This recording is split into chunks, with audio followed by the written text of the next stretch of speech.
An agent recently left this comment on a video I did where I was challenging real estate agents to make YouTube videos for 90 consecutive days.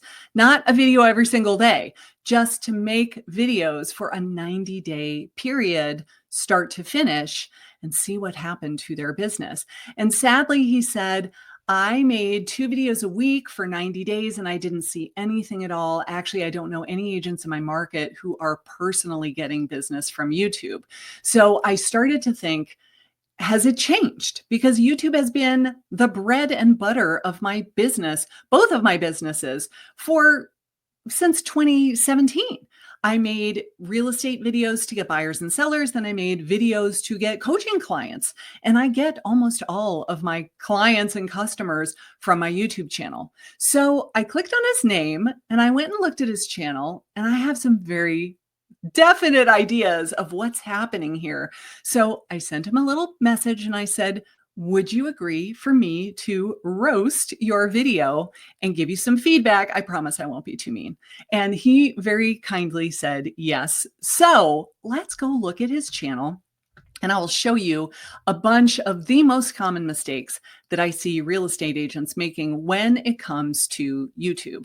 Because if you're making these mistakes, then it's really no wonder why your channel is not working. So the very first thing that I see when I come to his channel is his channel banner, the image at the very top. And it says buying and selling real estate in Orange County. And then it's got all of his stuff. So what this says to me from the very output, the very onset, is that it's a channel about real estate with no particular focus other than the area where he lives. It's about Orange County. That is so broad. How many millions of people, I would imagine, live in Orange County, California? I'm sure it's in the millions. It's got to be a lot more than just a couple 100,000.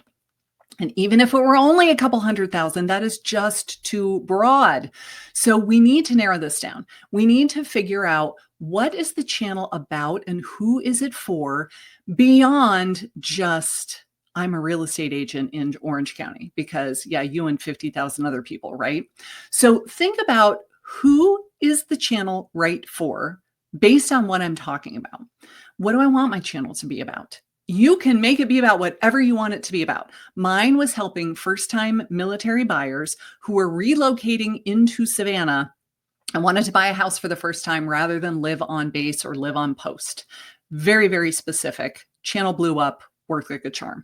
It was not all things real estate in Savannah, Georgia. Now, I used to say that in the beginnings of my videos because I thought that would be a cool, catchy tagline. Hey, if you like this kind of content, all things real estate in Savannah, you should subscribe to my channel, hit the bell to be notified, and like all of those things that we used to say in 2017, 2018. We don't say them anymore because it drives people away, and we will look at his videos to see if he's also saying that sort of thing. But we want it to be for a very specific target audience.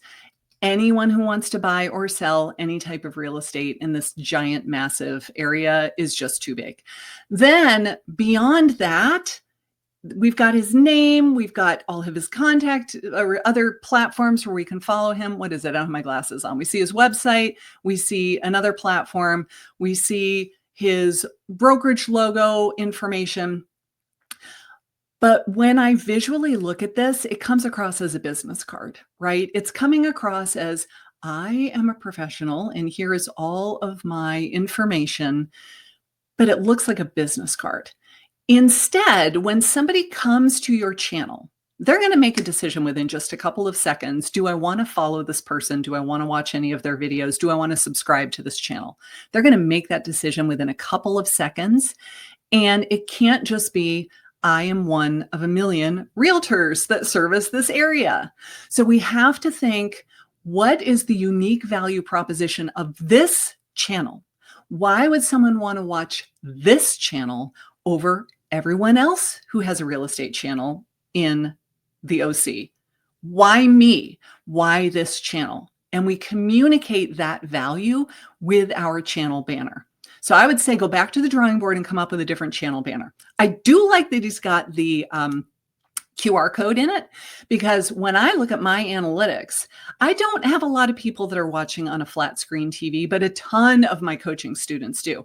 When we're on a Zoom call and they share the back end of their YouTube analytics, and I say, let's see what your playback devices are, a huge majority of them now have people watching on their flat screen TV. So if you're sitting on your couch watching your TV, you probably have your phone in your hand or right next to you. So when that QR code pops up, you can just lift up your phone and scan it. However, if a ton of people are watching your channel on their phone already, they can't scan the QR code with their phone because they're holding their phone and they're watching their phone. So it doesn't work if most of the people are watching on their mobile phone, but it's a great idea if most of your people are watching on your flat screen TV. So I'm hoping, Ryan, that you have looked at your analytics and you know where people are watching.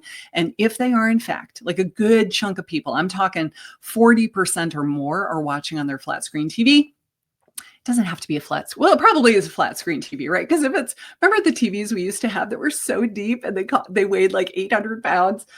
Those are not smart TVs, right? So I'm assuming they're all flat TVs at this point. Just know that I mean a smart TV. Okay, then we look at the name of the channel. It's very, very long. My recommendation for a channel name is short and sweet, catchy, easy to spell, easy to remember. And that's really it. It doesn't need to have a keyword in it. It doesn't need to have some big, long, overly explained name. And this is on the long side.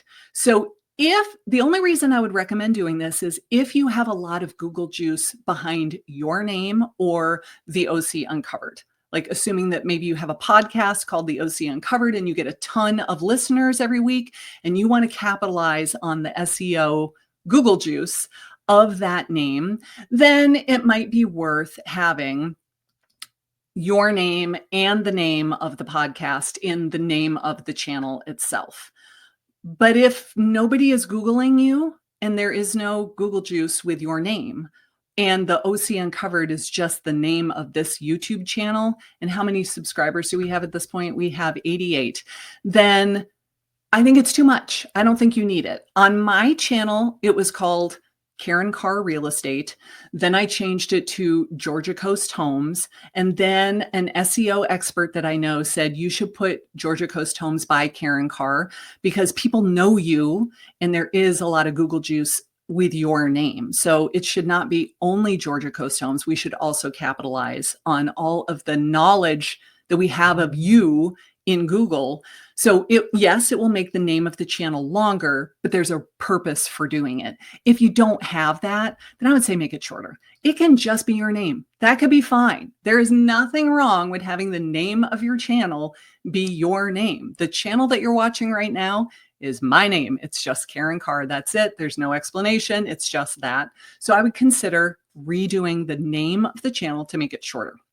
Okay, now we look at your About Me section. Moving to Orange County, let's chat. Here's a Calendly link. Whether you're considering a move, looking for the perfect neighborhood, or just curious about what life is like, the channel is your ultimate resource.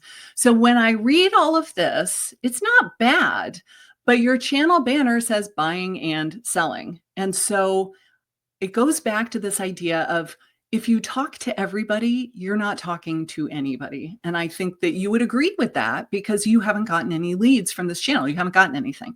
You're trying to talk to buyers and sellers because you're too afraid to commit to one specific niche. And that's what everybody does. They're like, I don't want to only work with buyers for the rest of my career. I want to get listings too. I don't want to alienate people. If they're doing a $3 million transaction, I don't care if they're buying or selling. I want to work with everybody. But YouTube then says, I don't know who is the right person to watch this channel. So they don't promote the videos. Let's see what your typical videos are getting for views. So this is a new one, 21, 250, 150, 150, 300. If I sort by most recent, I'm looking at the typical video is probably getting around 100 to 200 views. And this clearly demonstrates that YouTube just doesn't really know who your ideal viewer is because you're not being specific enough. You're trying to talk to lots of different people rather than talking to one person with one problem. I have talked about that on this channel ad nauseum. I will link to a video on that topic up above if you want to watch this whole concept later of why you've got to figure out who is your one person with one problem. And then every video on the channel is talking to that person. Because when we try to talk to a whole bunch of different people, it waters down your message, and the YouTube algorithm doesn't really understand who is the most likely person to enjoy this content and then send it out to people. So once you figure that out, you can then go back in and redo this about section so that it clearly says, if you are blah, blah, blah, and you are trying to blah, blah, blah, this is the channel for you. I see one thing that you're doing very, very well here is it's not all about you, which I appreciate very much. I review a lot of channels on a weekly basis, and most of them are like, I've been a realtor for 20 years and I am a top producer and I have all of these awards and designations and I'm a SRES and I'm a CIPS and I'm a CRS and I'm a military relocation professional. And they list all of this stuff and it reads like a resume. And nobody wants to come to YouTube to watch your resume in real life in video. So I love that you're not doing that. That's great. And you do have to have all of your, legally required stuff, your DRE number. That's fine. I like that you kind of put that down at the bottom and you did not make that the focus of this. So yay for doing that. That's amazing. Then we just want to say, like, is the channel, like, am I really targeting people that are relocating to the OC? If that's the goal, that's great. Let's make that really, really obvious with the channel banner and then refine the About Me section. Okay, so now let's just go look at thumbnails and titles, and then we'll look at a couple of the videos. I think your thumbnails look great. I like the thumbnails very much. Here's why. They are clean. They are simple. They do not have a ton of text on the thumbnails. The font is big. It's easy to read. I do not have my glasses on and I can read every single one of those thumbnails. Bless you for doing that. For those of us that are after 40, where we all need readers. And it's so annoying, especially when we're on our mobile phone and you're like, I have no idea what that says. So thank you. Those are really good looking thumbnails. Let's look at the titles. What $1 million can buy you in Orange County. That's great. Best neighborhoods in Orange County. Ooh, I would never, personally, this is my opinion, best neighborhoods for families. I would not touch that with a 10-foot pole. That to me says we are violating fair housing guidelines. I would be very, very nervous about putting a video like that on my channel. Take it for what it's worth. That's just my opinion. I think that if you are trying to work mostly with families and that's the focus of your channel, you have to be very delicate with the way that you say that, because just for the fair housing reasons alone, I would not use the word families. I would not use any of the protected classes to describe the person watching the video. Now, if you say, I help military members who are relocating to my area, that's fine. They're not a protected class. Although they kind of should be. My husband is retired Air Force. Ow, I just whacked my elbow really hard. But I would steer clear of the other protected classes if that were me. Okay. Let's see what else. Then there are some that are very vague. So future living starts here. I have no idea what that video is about. If that showed up in my feed and I did not know you and I was not already following your channel, between the thumbnail and the title, I would have no idea what that video is about. And because I'm immediately confused, I'm not going to click. You want to create curiosity, but they have to pretty much understand what you're going to talk about in that video between the title and the thumbnail to make them want to click. If they're like, what?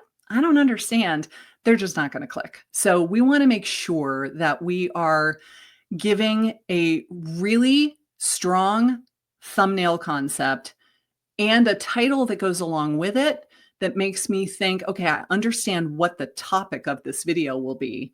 And it creates enough curiosity that I want to click, and then I will. So any of the ones where you have very low views, I would consider going in and changing the title. I think your thumbnails are great. So I wouldn't start with the thumbnail because I don't think there's anything wrong with these thumbnails. I would go in and change the title, make it more curiosity invoking, make it more like answering a question that someone is Googling about living in the OC. All right, let's go watch a video and see what we can glean from the videos themselves and see what we can tell. Have you noticed all the buzz about the new homes popping up across Orange County? Whether you're dreaming of owning a modern home or just curious about why these new builds are suddenly the talk of the town, you're in the right place. Stick around because by the end of this video, I'll share a little known advantage of new builds that might just change the way you think about buying your next home. Let's dive in. Orange County has always been a hot spot for real estate. So here's what I'm going to say from this. It is clear that you have someone editing for you because they're doing a very, very good job. But they are doing what we call retention editing, where they are trying to change something visually on screen every 3 to 5 seconds because they're trying to hold the viewer's attention. A couple of years ago, this worked very, very well. It doesn't really work now because people are over it. It's too visually stimulating.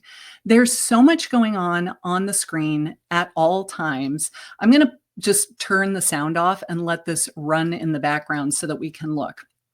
The lens flare transitions are way overused. We've got the torn paper edge around the outside. We have music in the background. We have something changing every couple of seconds, another lens flare transition.